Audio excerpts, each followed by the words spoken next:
than just that, right? There's a time where he is prospering and he's in the land of the Philistines, right? And King Abimelech, I hope I'm saying that right. I think I am. I've been practicing.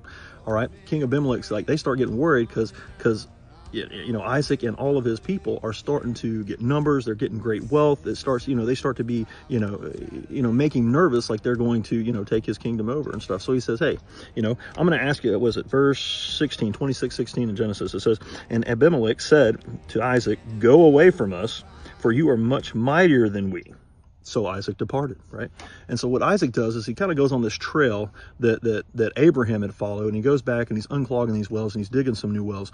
But he digs this new well, and on the way out, and these Philistines start to argue with him about it, okay? And so saying that the waters are. So he called the name of that well Esek, all right? Because they contended with him. Esek means contention, okay? Then they dug another well and they quarreled over that one also. So he called it Sitnah. All right. And Sitnah means enmity, right? And enmity means it's like a state of actively being, you know, pursued and quarreled with, right?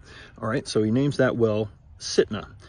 And he moved from there and dug another well, and they did not quarrel over it. So he called it Rehoboth, right? Saying, for now the Lord has made room for us, and we shall be fruitful in this land. All right. Rehoboth means broad spaces or room. Okay.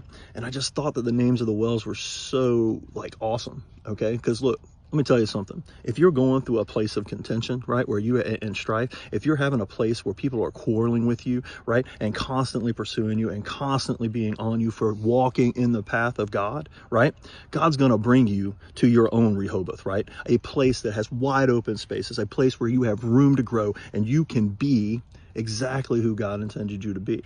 All right. Does that mean that you're not going to have to go through the trials to get there? No, man. There's 3 wells dug right there, right? And let me get something straight. There's a 4th well that comes later because King Abimelech comes looking for Isaac, okay? And they make an oath together, okay, to not come against one another, to live in peace, right? All right. And they name that well Sheba, right? Which is oath. So let me get this straight. God's going to bring you out of contention with quarrelsome people into a place where you can prosper in rooms, you know, with lots of room and open spaces, right? And then not only that, he's going to bring your enemies to your table, right? And you're going to make a pact with them, right? Of peace. God is going to take that danger away from you, right? And we're going to plant another well there.